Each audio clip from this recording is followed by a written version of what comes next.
السلام علیکم ورحمۃ اللہ وبرکاتہ۔ ناظرین، استقبال ہے فکر و خبر اسٹوڈیو میں، میں رضوان احمد ندوی ملکی اور عالمی اہم اور خاص خبروں کے ساتھ۔ تو ناظرین، اس وقت کئی ساری اہم خبریں ہیں جو آپ کے سامنے رکھنی ہیں، لیکن سب سے پہلے گیان واپی مسجد کے تعلق سے جو خبریں سامنے آ رہی ہیں، افسوسناک خبریں سامنے آ رہی ہیں، وہ آپ کے سامنے رکھیں گے۔ ملک میں مساجد کو جس طریقے سے نشانہ بنایا جا رہا ہے، اس کو لے کر ہر کوئی فکر مند نظر آ رہا ہے، لیکن گزشتہ روز جامع مسجد گیان واپی کے سلسلے میں وارانسی کی ضلع عدالت نے جس عجلت کے ساتھ ایک کے بعد دیگرے فیصلے سنائے ہیں، وہ حیران کن ہی نہیں بلکہ عدالتی کارروائی کی تاریخ میں حیرت انگیز بھی ہے۔ گزشتہ روز بدھ کو وارانسی کی ضلع عدالت کے جج نے اپنے ریٹائرمنٹ سے کچھ ہی گھنٹے قبل گیان واپی کے تہہ خانے میں پوجا کرنے کی اجازت فراہم کرنے کے بعد یہاں راتوں رات رکاوٹیں ہٹا دی گئیں اور آدھی رات کے قریب تقریباً 2 بجے پوجا پاٹ شروع کر دی گئی۔ دیر رات پوجا پاٹ کے بعد وہاں ہندو عقیدت مندوں کی بھیڑ جمع ہونے لگی۔ پولیس اور انتظامیہ نے جس سرعت کے ساتھ تمام انتظامات کیے ہیں، وہ حیران کن ہیں۔ عدالت نے اس سلسلے میں 1 ہفتے کے اندر انتظام مکمل کرنے کی ہدایت جاری کی تھی، لیکن مجسٹریٹ اور پولیس کمشنر نے دیر رات ہی تمام انتظامات کر کے کورٹ کے حکم کو عملی جامہ پہنایا ہے۔ دریاسنا بھگوا تنظیموں کے ارکان بھی سرگرم نظر آئے اور سائن بورڈ پر لگے گیان واپی مسجد مارگ پر جو مندر کا جو پوسٹر ہے وہ چسپاں کر دیا ہے۔ دیر رات تک یہ سلسلہ جاری رہا اور لوگوں کی ایک بھیڑ جو ہے پوجا کے لیے پہنچتی رہی۔ وہیں کل ہی عدالتی فیصلے پر سخت تشویش کا اظہار کرتے ہوئے پرسنل لا بورڈ نے کہا تھا کہ ڈسٹرکٹ جج کا فیصلہ مسلمانوں کے لیے قابل قبول نہیں ہے اور وہ اسے الہ آباد ہائی کورٹ میں چیلنج کریں گے، لیکن اس سے قبل ہی اس طرح کی جو ہے وہ مکاری کر دی گئی اور وہاں پر راتوں رات جو تمام رکاوٹیں تھیں وہ ہٹا دی گئیں اور وہاں اب جو ہے پوجا پاٹ شروع کر دی گئی ہے۔ کل آل انڈیا مسلم پرسنل لا بورڈ کے ترجمان قاسم رسول الیاس نے وارانسی ڈسٹرکٹ جج کے فیصلے پر سخت حیرت کا اظہار کرتے ہوئے کہا تھا کہ یہ فیصلہ انتہائی غلط اور بے بنیاد دلیل کی بنیاد پر دیا گیا ہے۔ گیان واپی مسجد کے تہہ خانے میں 1993 تک سومناتھ ویاس کا پریوار پوجا کرتا تھا اور اس وقت کی ریاستی سرکار کے حکم پر اسے بند کر دیا گیا تھا۔ یہ جو باتیں کہی جا رہی ہیں وہ سراسر غلط ہے۔ انہوں نے کہا کہ اس تہہ خانے میں کبھی بھی پوجا نہیں ہوتی تھی۔ ایک بے بنیاد بات کو بنیاد بنا کر ضلع جج نے اپنی سروس کے آخری دن انتہائی قابل اعتراض اور بے بنیاد فیصلہ دیا ہے۔ یہ بات انہوں نے کہی۔ انہوں نے یہ بھی کہا کہ فیصلے کو ہائی کورٹ میں چیلنج کریں گے، لیکن آپ نے دیکھا کہ کس طریقے سے مکاری کی گئی اور راتوں رات جو ہے پوجا کر دی گئی اور جس طریقے سے نچلی عدالتیں ٹکڑوں میں فیصلہ کر کے ہندو فریق کے حق کو مضبوط کر رہی ہیں، وہ انتہائی تشویشناک ہے۔ وہیں 2 روز قبل کی بات آپ کو معلوم ہونی چاہیے کہ ایک تاریخی مسجد 700 سالہ قدیم مسجد کو جو ہے صبح سویرے شہید کر دیا گیا۔ مسجد کے امام کا کہنا ہے کہ وہاں مدرسہ بھی تھا اور قابل احترام شخصیات کی قبریں بھی تھیں۔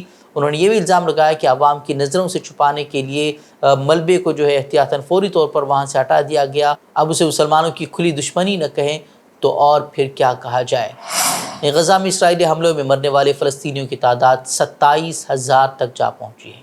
فلسطینی ہلال احمر سوسائٹی نے اطلاع دی ہے کہ اسرائیلی فورسز نے خان یونس میں العمل اسپتال پر چھاپے میں بھاری فائرنگ کی ہے۔ ناصر اور العمل اسپتال کئی دنوں سے اسرائیلی فوج کے محاصرے میں ہے۔ اسرائیلی فوج کی جانب سے کیا جانے والے بدترین مظالم کی ایک اور تصویر سامنے آئی ہے جس نے دلوں کو جھنجھوڑ کر رکھ دیا ہے۔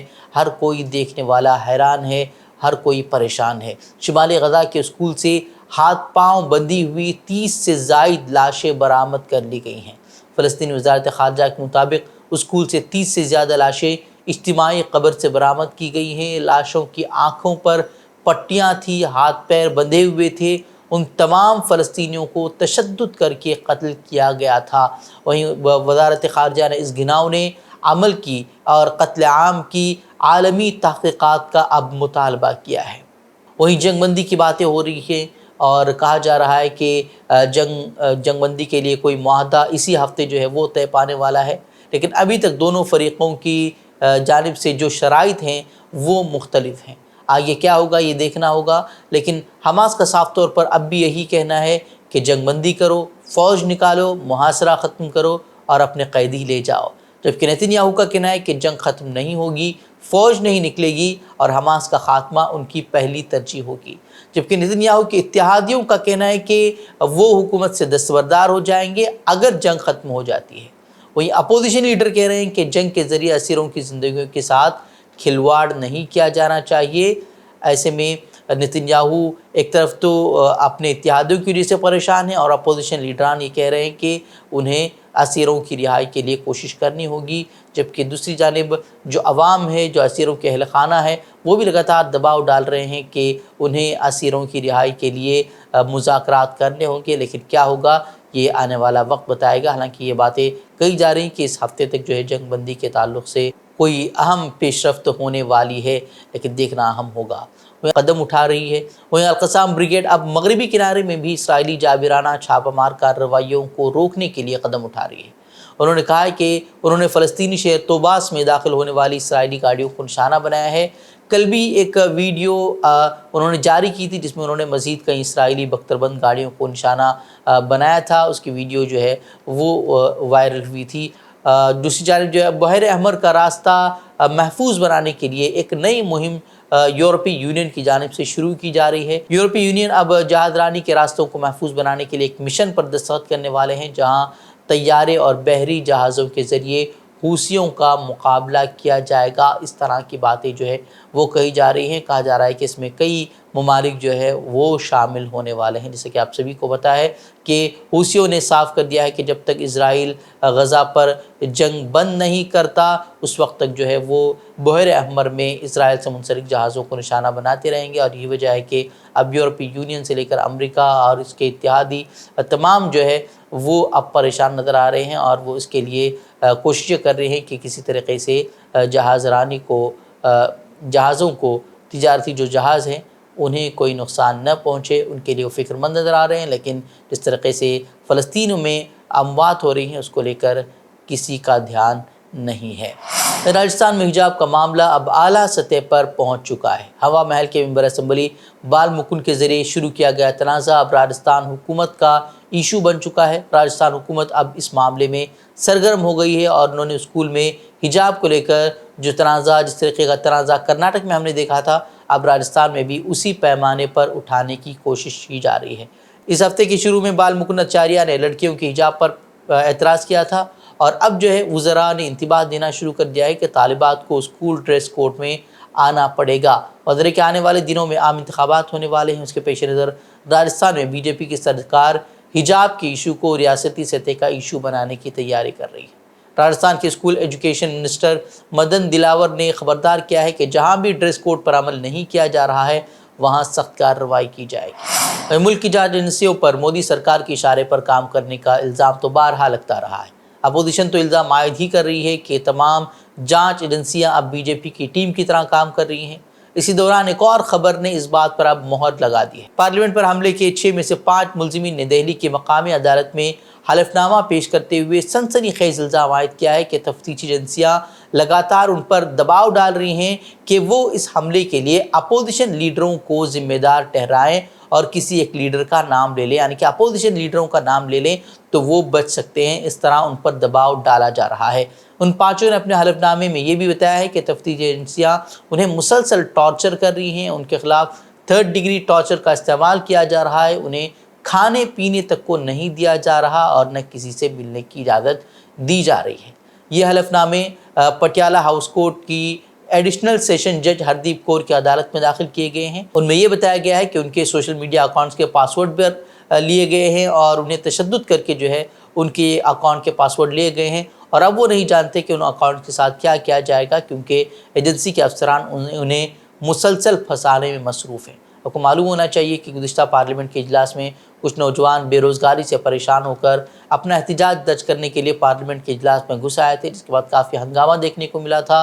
वहीं जब अपोजिशन अरकान ने इस सिलसिले में अमित शाह से बयान देने का मुतालबा किया तो फिर 145 अरकान पार्लियामेंट को पूरे इजलास के लिए मुअत्तल कर दिया गया था। और अब ये खबरें सामने आ रही हैं कि उन पर दबाव डाला जा रहा है कि वो किसी न किसी तरीके से अपोजिशन लीडरान का ही नाम ले और फिर ये तमाम मुद्दा जो है अपोजिशन के सर ही डाल दिया जाए और फिर हुकूमत जो है इस सिलसिले से बरी हो जाए।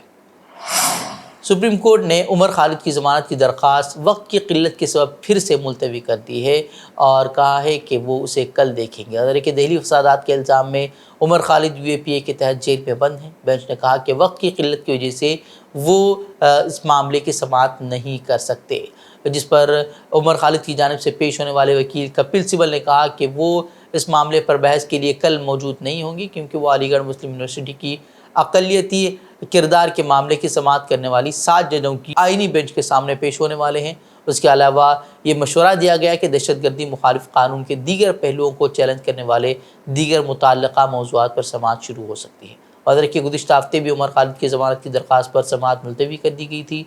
सुप्रीम कोर्ट ने पहले इस बात पर जोर दिया था कि इस मामले की समाअत ज़रूरी है, क्योंकि उमर खालिद सलाखों के पीछे हैं। अदालत ने समाअत के इल्तिवा होने पर खुद एतराज़ किया था, लेकिन वक्त की किल्लत के सबब समाअत जो है अदालत ने ही फिर एक बार मुलतवी कर दी है। झारखंड में सियासी व आइनी बहरान का ख़तरा पैदा हो गया है, क्योंकि वज़ीर आला हेमंत सोरेन ने मनी लॉन्ड्रिंग केस में ED की पूछगछ के बाद से ओहदे से इस्तीफ़ा दिया है और उनकी गिरफ्तारी भी अमल में आ चुकी है।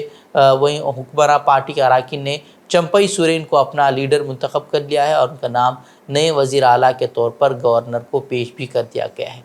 इसका मतलब साफ है कि अब चंपई सोरेन हुए हेमंत सोरेन की जगह झारखंड के नए वज़ीर आला बनेंगे। वहीं राहुल गांधी ने झारखंड के वज़ीर आला की गिरफ्तारी पर BJP पर नुक्ताचीनी करते हुए कहा कि ED और CBI अब BJP की अपोजिशन सेल को ख़त्म करने का आला बन गए हैं। राहुल गांधी ने मज़ीद कहा कि BJP खुद बदउनवानी में डूबी हुई है। अपने इक़्तिदार के जुनून में वो जमहूरियत को तबाह करने की मुहिम चला रही है। दरियासना बिहार के साबिक़ नायब वज़ीर आला और राष्ट्रीय जनता दल RJD के लीडर तेजस्वी यादव ने भी BJP पर सख्त तनकीद की और कहा कि उनकी पार्टी हेमंत सोरेन के साथ खड़ी है। बता दें कि इंतखाबात से कबल कई सीनियर और कदावर रहनुमाओं के पीछे ED को लगा दिया गया है। पता नहीं इलेक्शन तक कितने लीडरान जो है वो सलाखों के पीछे होंगे या फिर खौफ के मारे BJP के पीछे छुप जाएंगे। मोदी हुकूमत का हिंदुस्तानी सरजमीन पर चीनी मुदाखलत न होने का दावा एक बार फिर से बेनकाब हो गया है। दरअसल एक बार फिर हिंदुस्तान और चीन के सरहद की तनाज़े की एक नई तस्वीर जो है वो सामने आई है, जो लद्दाख से ताल्लुक़ रखती है। LAC के करीब की एक तस्वीर से वाज़ेह होता है कि सरहद पर कुछ भी ठीक नहीं है और चीनी फ़ौज की जानिब से हिंदुस्तानी इलाकों में घुसने और कब्ज़ा करने का सिलसिला जारी है। सोशल मीडिया पर एक वीडियो वायरल हो रहा है। उस ताल्लुक़ से कहा जा रहा है कि LAC के करीब की ये वीडियो है, जहां चीनी फौजी हिंदुस्तानी चरवाहों को हिंदुस्तान की सरजमीन पर भेड़ें चराने से रोकने की कोशिश कर रहे हैं, जिसके बाद भेड़ बकरियां चराने वाले चरवाहों के ग्रुप का चीनी फौजियों से झगड़ा हो जाता है। हालांकि सरकार ने इस मामले में अब तक कोई बयान जारी नहीं किया है और नहीं बताया कि मामला क्या था। सरकार की जानिब से मुकम्मल खामोशी जिस तरीके से बरती जा रही है, उस पर अपोजिशन पार्टी कांग्रेस ने वीडियो शेयर करके मोदी हुकूमत से सवाल किया है। कांग्रेस ने हुकूमत से मुतालबा किया कि वो चीन की इस हरकत पर सख्त अल्फाज में पैगाम जारी करें। ईरान ने अमेरिका से धमकी आमेज़ ज़बान का इस्तेमाल बंद करने का मुतालबा किया है। ईरानी वज़ीर ख़ारजा हुसैन अमीर अब्दुल्लाहियान ने अमेरिका से धमकी आमेज़ ज़बान का इस्तेमाल बंद करने का मुतालबा करते हुए कहा कि अमेरिका ने हमला किया तो उनके मुल्क का रद्द-ए-अमल फैसला कुन और फौरी होगा। आपको मालूम होना चाहिए कि गुज़िश्ता दिनों उर्दून में अमरीकी फ़ौजियों पर के एयरबेस पर हमला कर दिया गया था, जिसमें 3 अमरीकी फ़ौजी हलाक हो गए थे, जबकि कई सारे ज़ख्मी हो गए थे। उसको लेकर अमेरिका ने उसका इल्ज़ाम ईरान पर आयद किया था और कहा था कि वो इसका जवाब देंगे और कहा था कि ईरान को उसका नतीजा भुगतना होगा। अब ईरान ने भी धमकी दी है कि आपकी धमकियों से हम डरने वाले नहीं हैं। तो नाज़रीन, ये खबरें। मज़ीद खबरों के लिए आप हमारी वेबसाइट www.fikrokhabar.com की तरफ रुख कर सकते हैं। वीडियोज़ के लिए हमारे YouTube चैनल को सब्सक्राइब करें। तो नाज़रीन, इजाज़त दें। अस्सलामु अलैकुम व रहमतुल्लाहि व बरकातुहू।